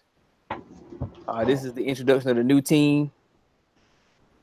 It's actually a pretty good book. Now that Sabretooth leads the team. Thor number 4. Thor is actually turned into a good book.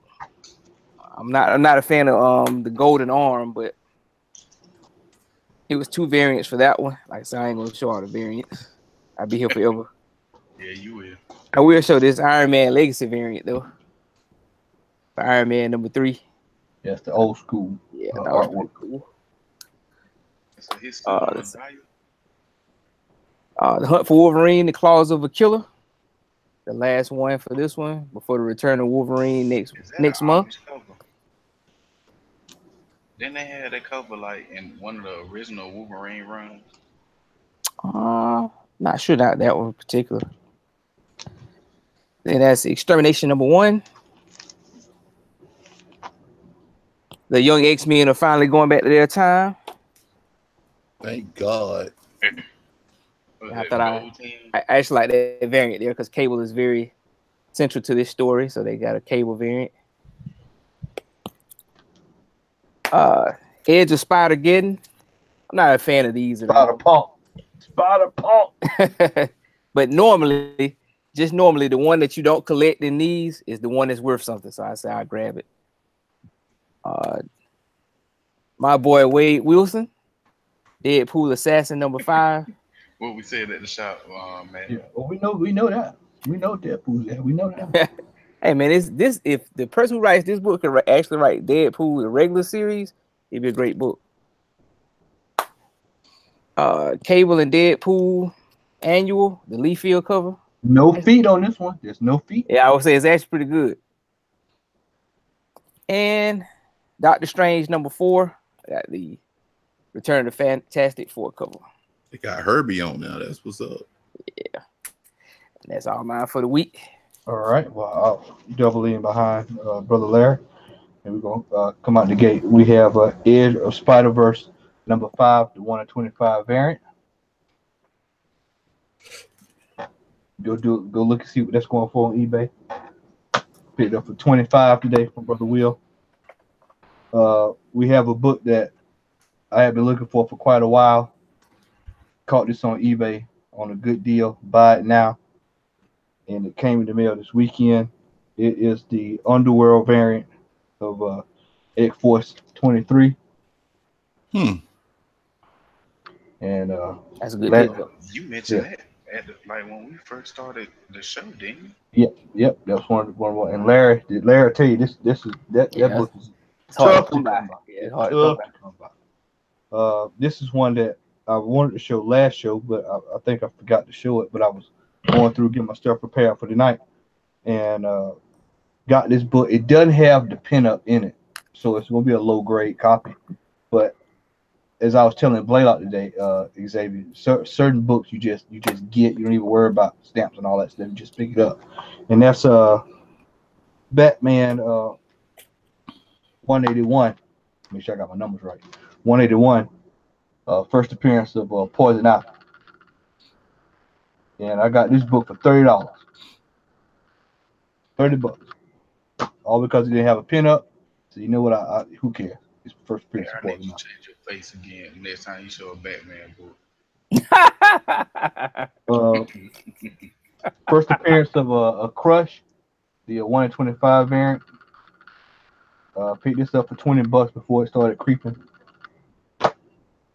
So I saw this book with Larry at Dave's, and I told Larry, I said I hated it. I couldn't buy it from Dave's, but see, Dave's is a little bit of a drive. For those me and Larry, it's a little bit of a drive to get to Dave's. So the guy was like, "Well, we'll set these books to the side with price when you can come back." And I was like, "Well, man, if I walk out this door, I'm probably not gonna wind up buying it for y'all." So I actually got on eBay and actually found a relatively good copy. And I went ahead and picked it up, and that's Zatanna #15, Adam Hughes variant, well, cover rather, excuse me. And I said, well, I just take that one, man, get that one slapped. Now, for those who know that with DC's new streaming network, they're gonna have Doom Patrol. Doom Patrol is gonna be on there, which they are not Cyborg. I think it was either day or yesterday. He's gonna be on there. In what capacity, I don't know. But I do know that Mr. Nobody is going to be on there, and this is not his. This is the modern appearance of Mr. Nobody. There's no way I could afford the first appearance of Mr. Nobody. And that's just one of those books. I don't. I'm not going to even share that out. Got this at the convention. I had this packed away in a stash, but I got this at the convention. Found this in the dollar box. This is what I tell folks. Take your time, look through some of this stuff. You will find gems in the dollar box. And this is Doc Savage, #1, in the dollar box. So, and as stated in the hot spec discussion, this is Tales of Suspense '94, first MODOK. Somebody came up on the come up on this because I paid about $25 for it. They got it for about $2. So somebody came up. Had this book too, Larry. I had this packed away and forgot about it. Daredevil 131, first appearance of Bullseye. Oh yeah, we got that one. We got that one from that old man Dave. I went down to Milledgeville a while back, and for those who don't know what Milledgeville is, it's a little town south of where we're from. And went to Middle Georgia Cards and Comics. It's not that Middle Georgia Cards and Comics, but it's another guy it's an older guy that runs the spot down there. And he has like books thrown all over the place. So if y'all ever traveling, man, stop by there, because he got all kind of goodies down there. And so I just said, hey man, can I look in this tub? He said, yeah, open it up. And so right on the very top was a book that was on a list I saw as covers that you better grab because at some point it's gonna be worth something. And it's an old Adam Hughes cover, and it's Lady Rawhide, number 3. And this is a book that you can find on eBay that can really bust the wallet open at times. And speaking of bust the wallet, this is a book I paid top dollar for. I spent some money on this book, and I saw I was actually sitting on the couch with Antonio, and I saw it, and I said, you know what, man, I'm gonna go ahead and buy this, man, because I don't know if I'll see this at this price again. So I went ahead and I picked it up, man. That's the Gabriel Del Alto Original Sin Punisher. I think it was a 1 in 50, if I'm not mistaken. Wait, show that one again. Bring it back. Bring it back. Bring it back. Oh yeah, that's nice. Yeah, that's a hard one to come by there. So this is gonna be a slant going to the CGC. And once again, this is another book, Larry, that we saw when we was up there at Dave's. That I said, if I walk out the door, I'm probably not gonna wind up buying it from you. So I got the Incredible Hulk Pulp Fiction variant. That's nice. I like that. Yeah, Shannon, man, told me about this book, man. I was like, you know, I like that cover. Yeah, it's in the Key Collector app, man, with the movie homages. Yeah. And last but not, well, I got one other one here. If I can pull it out of here. But I've got the Aqua Man, I think it's 39 variant that came out today. And last but not least is I had a slab return from CBCS signature verification on my G.I. Joe. Book came back in 9.8, which was good, but it's the wraparound cover, and it's the it's signed by Adam Riches right there. And that is it, man. I got this book just because it's got all the villains on it. Every villain that's in the G.I. Joe universe is on this cover. That was a lot of villains. Good God. Yeah. I thought it was pretty kick-ass, man. It looks really good in the case, man. It looks really good. So that is it for me. They got a virgin cover with the Baroness, man, and it's going through the roof right now. Yeah, I know. And when I was trying to buy it, man, but it sold out just like that. Al? Oh, and one last thing. I did shout out to Vince, man. Vince is who is just he's doing his thing, man. Congratulations too, man, on your military promotion, man. Yeah. He is really doing his thing in the Air Force. Vince puts pop links in the group for every once in a while, and as soon as he put this up, I bought it for the damn t-shirt, and then when I got the box, I was like, damn, the box looks so good, I don't even want to open it. Yeah, and it's the the Zamunda. I wanted the t-shirt, but I was like, you know what, I don't want to open it. So that's amazing, man, how they taking everything from pop culture, boy, and they running with it. And so I went ahead and got that, man, and I guess I got to find a box where I can put this in because I don't want to get it messed up. So that's that, man. That's that on that. Brother Al, what you got over there, man? A bunch of stuff. I'm gonna start off with the stuff that I've recently obtained over the last couple of weeks, and some stuff I got today, and then I got a couple of surprises for you all. Ooh, surprises! Yes, indeed. Okay, so starting off with the recent stuff, I got Cosmic Ghost Rider #2. I got the regular cover, and I got the variant cover. Now, for those who don't know, and I told Matt about this at at Comics Plus today, this particular book is written, of course, by Donny Cates, which is right now one of the hottest writers in comic books, period. He's done such works as Rednecks, as mentioned, also God Country, Tomahawk, I think that's the name of it, Baby Teeth. Now he's doing Venom in this book, and I think he's doing one other book for Marvel. But anyway, this is the first appearance of the future Guardians of the Galaxy, which is held by Cable, and they also have a character in this book called Juggerduck, which is Howard the Duck with Juggernaut's powers.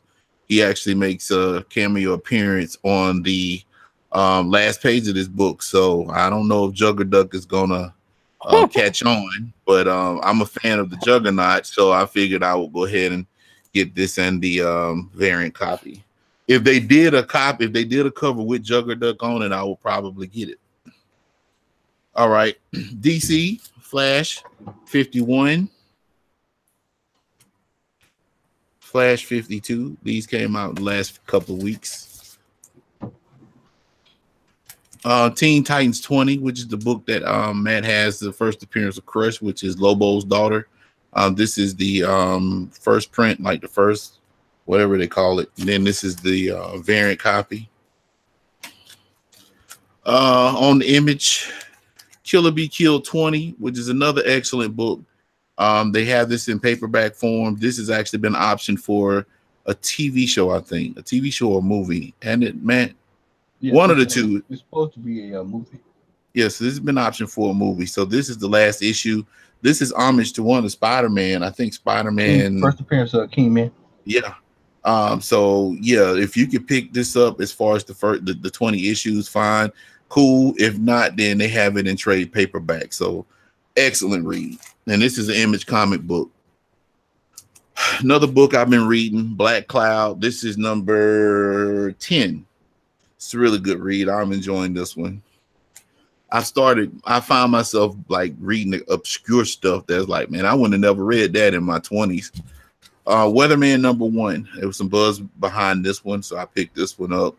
Hadn't read it yet, so I'm gonna see what this is all about. Green Arrow 43. Green Lanterns 52. Titans 24. Now, this next book I picked up at the Atlanta Comic Convention a few weeks back. We had a really good time, but my feet were like killing me. But this book, I was really fiending about this book. I wanted to get the Virgin, but the Virgin and the regular copy was like $100, and I couldn't see myself paying that much for it. But I actually bought this book for $3 at a matter of fact, one of the guys that we did an interview with Rebel Base Comics in Charlotte, I bought this book for $3, and it's the Black Panther number 1. I absolutely love this cover.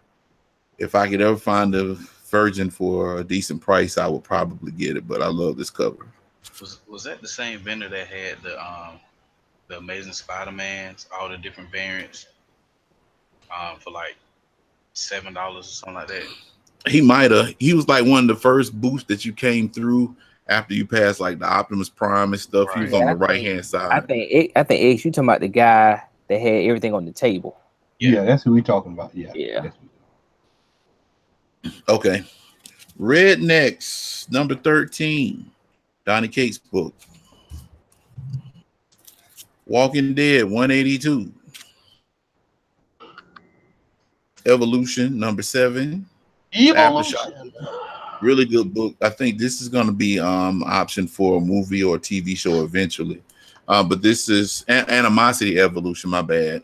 So this is like an addendum to Animosity, which is the main book, and this is number 15.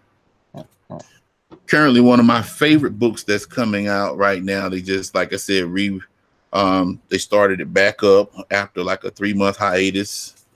7 to Eternity number 10. Matt and I were talking at some point. I think this book is probably going to be option for a TV show. We talked about this some time ago. I bought this book at the behest of Will. Shout out to Will at Comics Plus.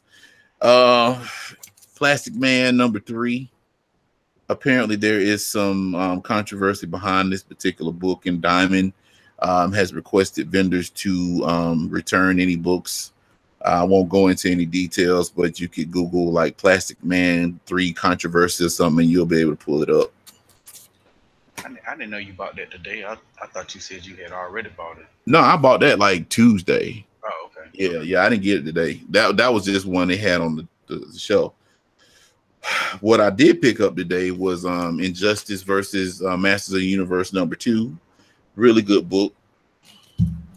I also picked up the Aquaman 39, which is the mirror variant. That looks really good. And I picked up Infinity Wars number 2.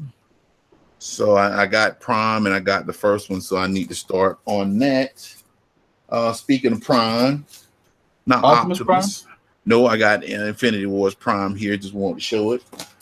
And then speaking of Infinity Wars, I got the Blu-ray too. Of course. Of course. This Should've one's went not with really. So what now? You should have went for the head. I should have. Yeah, that's that on Thor. This one really is not. I got this out the dollar being over at Comics Plus. It's on Gen 13 and Generation X. I was a fan of Gen 13, which was an old Image title from the 90s, paired with Generation X, which is like New Mutants 2.0 from back in the day. It's just straight useless mutants. Other than what's her name? Other than that, man, with Chamber was on point. Useless. Chamber wasn't useless. Wait, didn't they have Beak? When Beak part of Generation X? You had Penance, you had you had Sync, Skin. Skin was the useless one. That was the Hispanic guy that had all the skin. Now he was extremely useless. Like if I woke up with them powers, I would try to find Scarlet Witch and tell her to take them from me. Okay, so if you watch the show on a regular basis, you know Larry and I are avid X-Men fans. Larry got started. Well, got started like in the mid-90s, right? Late 90s, yeah. Larry. Mm-hmm. I had been collecting since I was a wee lad. I'm not gonna tell you how old I am. I am the oldest. I'm like Methuselah on the panel.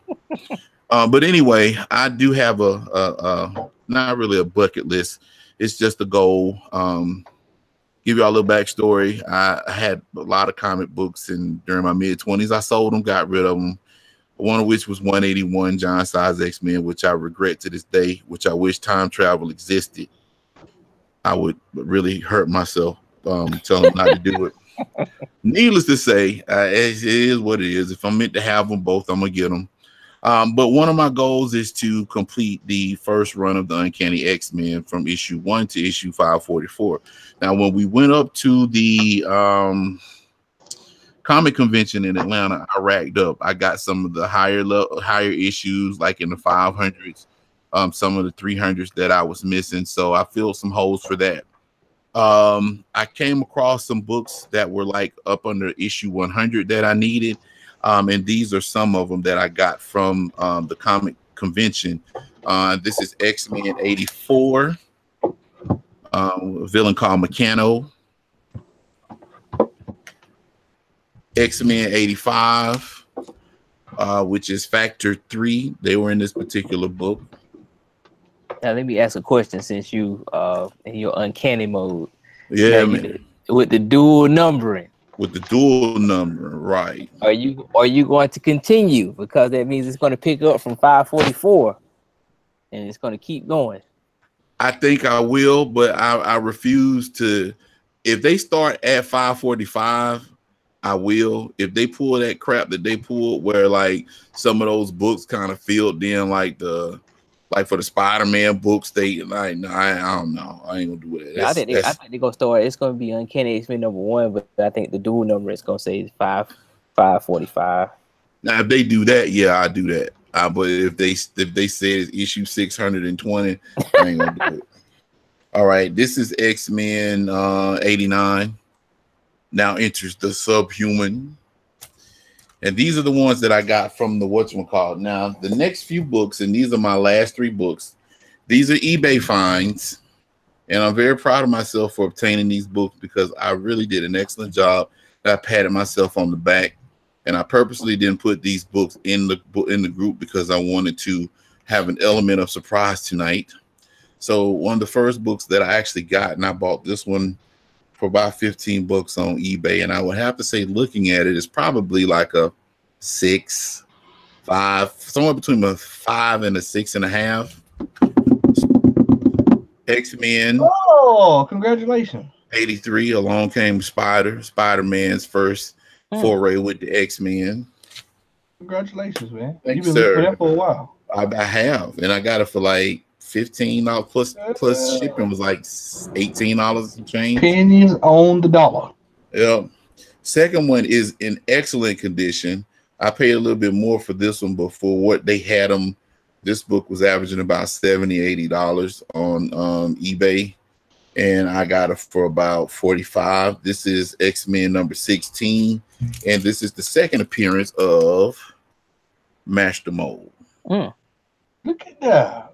Man, how many you got left, man? You cutting it down? Now I want to say that I am short 74 issues. So I have 74 more issues to go before I have the full set of X-Men from issue 1 to 544. And I have issue 2, and then I have a couple between there. First appearance of Juggernaut, all them kind, all them. But yeah, I'm short like 74 issues. Are the majority of like higher numbers or lower? They're actually lower numbers, like the ones that like the Master Mold. Okay. Like, for example, I have for Uncanny, and I got one more book I'm gonna show y'all. But like I'm missing like issues 3 through 11, and then 13 through 20, and then like 22 through 29, 30. So I mean, okay, I've been just picking apart, eBay trying to catch them. And if I could get mid grades, I'm good. I don't have to get nothing high grade, man. As long as I get something that won't fall apart. It's not no 1.0 or 0.1. But anyway, this last book, I was on eBay late one night, and I was looking, and I was reading some stuff before I went on eBay, and then I was looking, and I found this book. And I'll have to say, looking at the book is probably about a good 4, 5, and I'm gonna get it graded. And yeah, I got it for a really good price. So before I actually unveil it, does anybody want to guess what it is? Is it in the X-Men universe? I can't tell you that, man. You said it's a 4.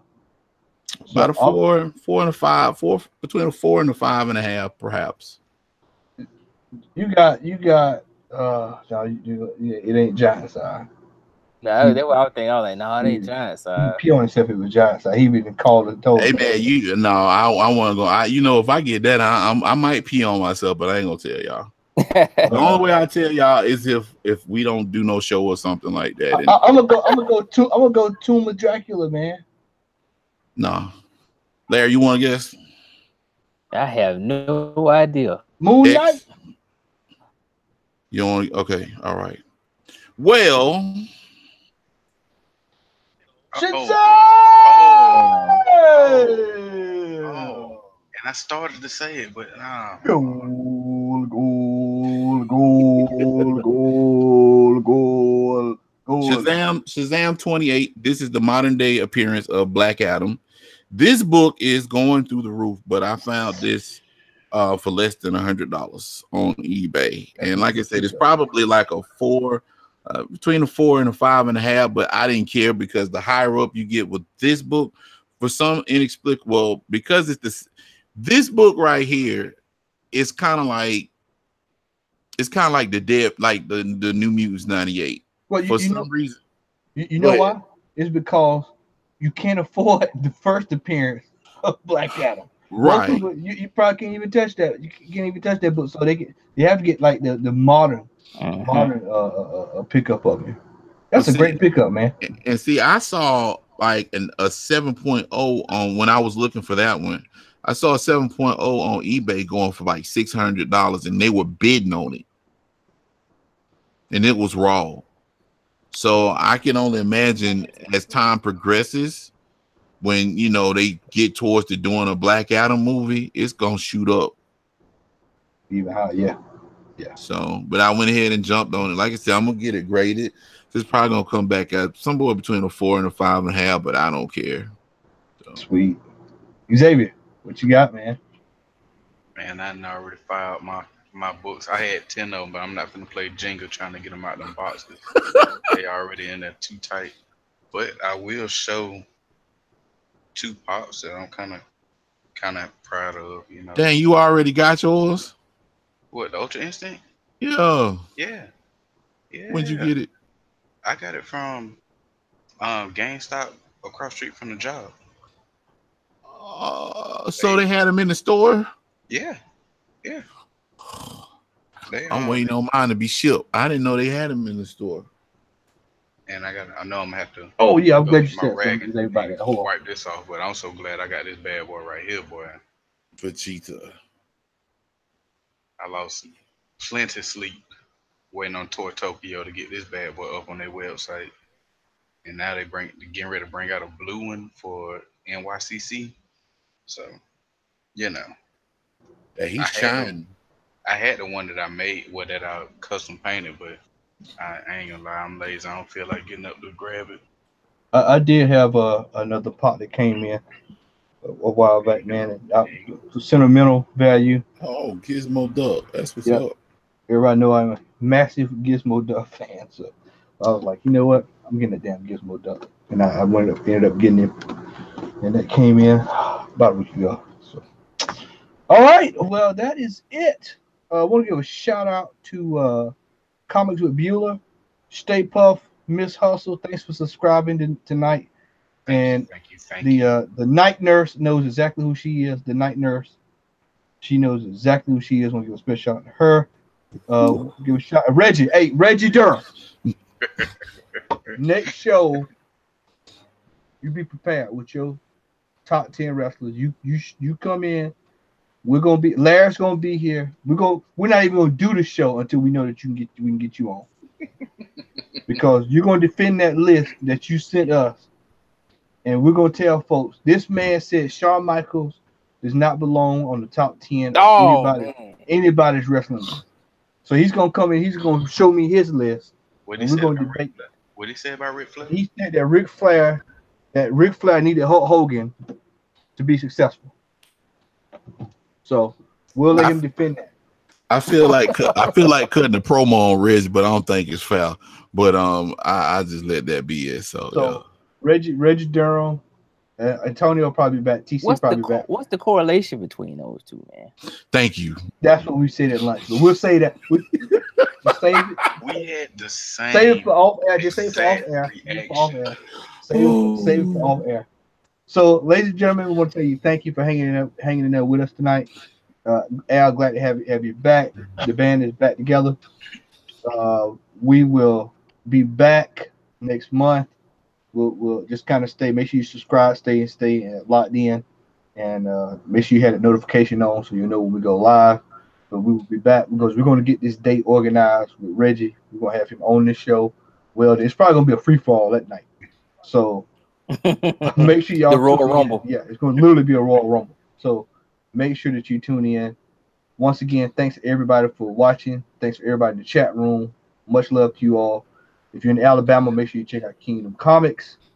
I've actually been there. I had to think about it. I was like, I know Kingdom Comics. I've been there. I was there a year ago. I went and picked up a couple of books from you. Great guy, great store, and a really cool location at that. So make sure you go by if you're in Alabama. Check him out. Shout out to Will at Comics Plus for hooking us up with some good stuff this week. And also want to give a special shout out to, like I said, Miss Hustle for subscribing, Stay Puff for subscribing, and want to tell Sunshine. Thanks for checking in tonight as well. Make sure y'all pass the word. Xavier, what is our Instagram information? It is the Comic Hall Roundtable and Discussion. And that is on Instagram. Make sure you check us out there. And spell it all out. It's all letters. All right, and we're going to be working on some new stuff, new content for the channel as well. We'll be discussing that off air, but stay tuned. We'll be working on that as well. Once again, I want to tell everybody thank you. Have a great night, and keep collecting. And we'll catch you all on the next edition of the Comment Hall and Roundtable Discussion. Everybody, have a good night.